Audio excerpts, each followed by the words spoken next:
င်္ဂလာပါရှင်ဒီနေ့မှာကျမတို့ YouTube Channel ကနေစိတ်ရင်းရိုင်ချိန်မှာစိတ်ခွန်အားဖြစ်စေခဲ့တဲ့ဂျူးလူမျိုးတွေရဲ့အသိဉာဏ်ပညာနဲ့ပတ်သက်ပြီးစာရေးဆရာကြီးဂုံပြောင်းဟိုရေးသားပြုစုခဲ့တဲ့ထားမှုဓမ္မဟောင်းကျမ်းထဲမှာဘဝတစ်ခုနဲ့တွေ့ဆုံခြင်းဆိုတဲ့စာအုပ်လေးတွေကငွေကနှိမ့်ချမှုအလုံးကိုကင်းစင်အောင်စေကြောတန့်စင်ပေးနိုင်သလားဆိုတဲ့အကြောင်းအရာကောင်းလေးတစ်ခုကိုဆက်လက်မျှဝေပေးသွားခြင်းပါတယ်ငွေကနှိမ့်ချမှုအလုံးကိုကင်းစင်အောင်စေကြောတန့်စင်ပေးနိုင်သလားငွေကဖောက်ပြန်ပြီးတော့ရလာတဲ့ကလေးတရားမဝင်ကလေးကိုတောင်တရားဝင်ဖြစ်စေတယ်လို့ယဟူဒီဓမ္မဆရာဂျော့ရှွာဘန်လီဗာကပြောခဲ့တယ်။ငွေကတရားမဝင်ကလေးလိုမျိုးဖောက်ပြန်ပြီးတော့ရလာတဲ့ကလေးကိုတောင်ဖျားသခင်ရဲ့သားသမီးဖြစ်လာနိုင်အောင်ဖန်တီးပေးတယ်ဆိုတဲ့အဓိပ္ပာယ်ဖြစ်တယ်။ Ketushin 71A အစ္စရေးစာရေးဆရာရှိုင်အက်ကနွန်1912ခုနှစ်မှာထုတ်ဝေခဲ့တဲ့သူ့ရဲ့ပထမဆုံးဝိထုတူကွေးနေသောအရာသည်ချစ်ချင်းပြန်ဖြောင်းလာလိမ့်မည်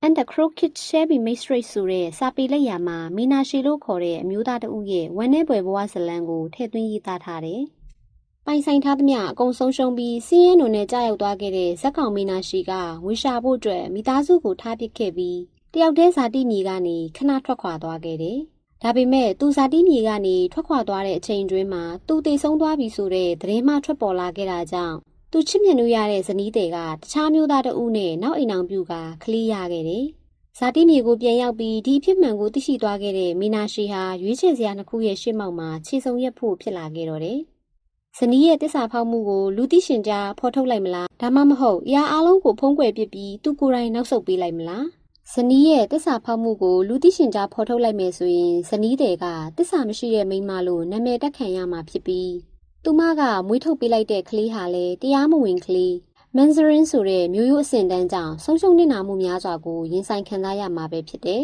။မီနာရှီဟာချစ်ရတဲ့ဇနီးရဲ့ပျော်ရွှင်မှုအတွက်သူမရဲ့ကလေးကိုတရားမဝင်ကလေးဆိုတဲ့ဇက်နှိမ်တဲ့မကြရောက်အောင်ကာကွယ်ပေးဖို့အတွက်သူ့ဘက်ကပဲနောက်ဆုတ်ပေးဖို့ဆုံးဖြတ်ခဲ့တယ်။အဲ့ဒီနောက်ရွာကတင်းញိုင်းမြေမှာနေစရာနေရာလေးတစ်ခုရှာပြီးတောင်ရန်စားတောက်နေထိုင်ရင်းကနေတကူတဲ့အထီးကျန်စွာတည်ဆုံးသွားခဲ့တယ်။သိကြတဲ့အတိုင်းတရားမဝင်ကလေးဆိုတာဟာအိမ်အောင်ရေးဖောက်ပြန်ပြီးတခြားမျိုးသားတဦးနဲ့ရလာတဲ့ကလေးကိုဆိုလိုတယ်။မောရှိရဲ့ပညက်ကျန်း၅ကျန်း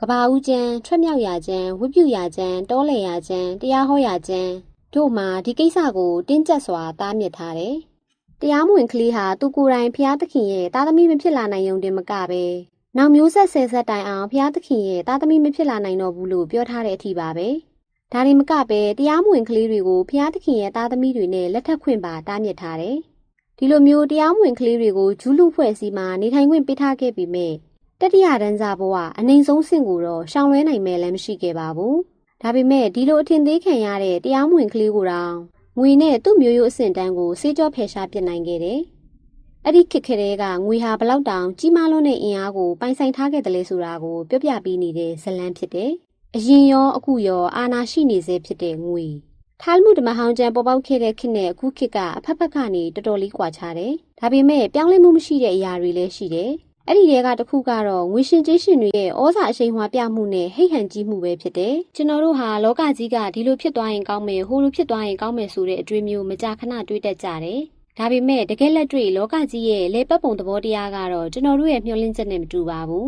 ။လူမှုဆက်ဆံရေးလည်းအလားတူပါပဲ။အဲ့ဒီလူဒီလိုလုပ်ရင်ကောင်းမယ်ဟိုလိုလုပ်ရင်ကောင်းမယ်ဆိုတဲ့မျှော်လင့်ချက်ကတော့ဘယ်သူမဆိုထားရှိနိုင်တယ်။ဒါပေမဲ့တကယ်လက်တွေ့မှာအဲ့ဒီလူဘလို့ပြုမှုမလဲဆိုတာကိုတော့ကျွန်တော်တို့ထိန်းချုပ်လို့ရနိုင်တာသိမရှိပါဘူး။လူတိုင်းကကိုယ်ပိုင်နည်းလမ်းအတိုင်းတွေးခေါ်ပြုမှုကြလို့ပါပဲ။ငါကလူသားလေးချင်းထိန်းချောင်းသူပဲလို့ပြောပြီးသူ့သားရွယ်လောက်ပဲရှိတဲ့ကားသမားကိုစိတ်မထင်သလိုအမြဲအကျန်းဖက်ရိုက်နှိုက်ခဲ့တဲ့အသက်80နှောင်းပိုင်းရွယ်ငံပြားရီကမ်ပဏီကဥက္ကဋ္ဌကြီးကိုမှတ်မိကြမှာပါ။ဒီဖြစ်ရက်ကအသက်ကြီးလာတိုင်းကိုကျင်တရားပါပိုကောင်းလာတာမဟုတ်ဘူးဆိုတာကိုပြသနေတဲ့တာတကားတစ်ခုဖြစ်တယ်။ဒီဖြစ်ပျက်ကိုကြားသိခဲ့ရတော့ကဒီလိုအတွေးမျိုးပေါ်လာခဲ့တယ်။ဒီလူကသူ့ဘဝတစ်လျှောက်လုံးငွေနဲ့ယာရုရဲ့ဩဇာအရှိန်အဝါကိုအားကိုးပြီးအောက်ကလူတွေကိုဘလောက်တောင်အနိုင်ကျင့်နှိပ်စက်ခဲ့မလဲ။တော်သေးလို့နှစ်သိမ့်မှုဖြစ်စေတာတခုကတော့လောကကြီးကအရင်ကထက်အများကြီးပိုကောင်းလာနေပြီဆိုတဲ့အချက်ပါပဲ။မိုဘိုင်းဆက်ပစ္စည်းတွေလူသုံးများလာပြီး SNS တွေဖွံ့ဖြိုးတိုးတက်လာရင်မတမာတဲ့လုပ်ရက်တွေကိုအရင်ကထက်ပိုမိုလွယ်ကူစွာလောကကြီးစီအတိပေးချပြနေနိုင်ပြီဖြစ်တဲ့အတွက်ကြောင့်ပါ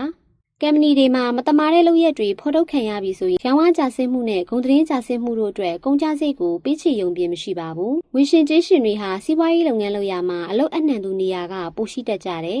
အလုတ်အနှံသူအလုတ်လက်ခံသူဆိုတဲ့စီးပွားရေးဆန်ဆန်ဆက်ဆန်ရေးကစိတ်မသက်မသာဖြစ်စေပြီးတရားမျှတမှုမရှိဘူးလို့လည်းခန်းစားရစေပေမဲ့ဒီလောကကြီးကဆက်ဆန်ရေးတိုင်းကိုစီးပွားရေးလုပ်ငန်းဖြစ်နားလည်ထားမယ်ဆိုရင်အလုတ်အနှံသူရှိသလိုအလုတ်လက်ခံသူရှိနေတာကလည်းထုံးစံပါပဲငွေရှင်ကျေးရှင်တွေသာဒီလောကကြီးကလူများစုမျှော်လင့်ထားကြသလိုရှင်ကျေးသိမ်မွေ့စွာပြုမှုဆက်ဆံမယ်ဆိုရင်ဘလောက်တောင်ကောင်းလိုက်မလဲဒါပေမဲ့အလုတ်အနှံသူနေရာမှာရှိနေတဲ့လူတွေရဲ့ရိုင်းရိုင်းဆိုင်ဆိုင်ပြုမှုဆက်ဆံမှုကလည်းမနှဲလာပါဘူး။ကျောင်းကတော့ငွေဟာအာဏာတစ်မျိုးဖြစ်နေတဲ့အတွက်ကြောင့်ပါ။အာဏာရဲ့သဘောတဘာဝတွေထဲမှာသူတစ်ပါးကိုထိမ့်ချုပ်ချယ်လဲတာရှိနေတယ်။အာဏာရှိပေမဲ့လည်းကိုယ်စိတ်တိုင်းကြသူတစ်ပါးကိုထိမ့်ချုပ်ချယ်လဲတာမျိုးမလုပ်ပဲကိုချုပ်တီးနိုင်မယ်ဆိုရင်အင်မတန်လေးစားထိုက်ပေမဲ့လူတိုင်းစီကနေဒီလိုလေးစားထိုက်တဲ့အပြုမှုကိုမျှော်လင့်နေလို့မရနိုင်ဘူးမဟုတ်လား။လက်တွေ့မှာလည်းငွေမြောင်များရှာနိုင်တော့မှပြောင်းလဲသွားသူတွေကိုတွေ့ရတာသိမဆန်းတော့ပါဘူး။ဘာလို့ဒီလူကဒီလောက်တောင်ပြောင်းလဲသွားရတာလဲဆိုတဲ့တန်တရားစိတ်ဝင်လာမိချိန်ဆိုရင်ထားမှုဓမ္မဟောင်းကျမ်းရဲ့အသိဉာဏ်ပညာကိုသတိပြုအာရုံစိုက်ဖို့မျှော်လင့်နေ။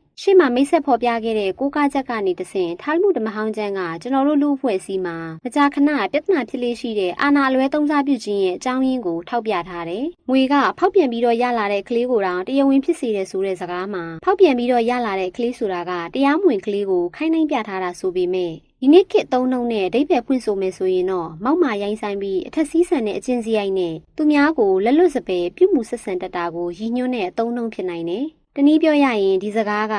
ငွေဟာလောက်ရတိုင်းကိုတရားဝင်ဖြစ်စေတဲ့အခြေအနေကပိုများတယ်ဆိုတဲ့စိတ်မချမ်းမြေ့စရာအမှန်တရားကိုဖော်ပြနေတယ်။ထားမှုဓမ္မဟောင်းကျမ်းကနေအောက်ပါအဓိပ္ပာယ်နဲ့စင်တူယိုမှစကားတစ်ခွန်းထွက်လာတယ်။ငွေကနှိမ့်ချမှုအလုံးကိုကင်းစင်အောင်စေကြောတန့်စင်ပေးတယ်။ Captution 71E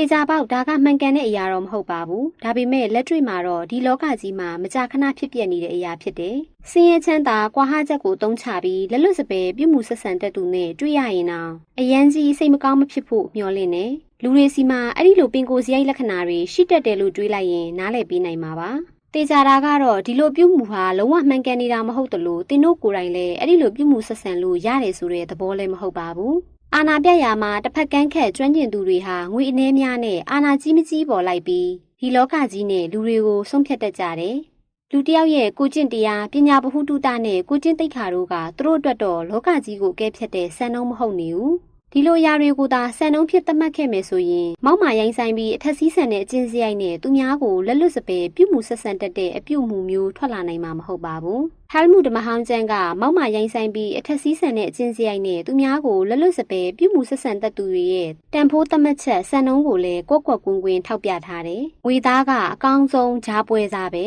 ။ဘာဘာမက်ဆီယာ 63B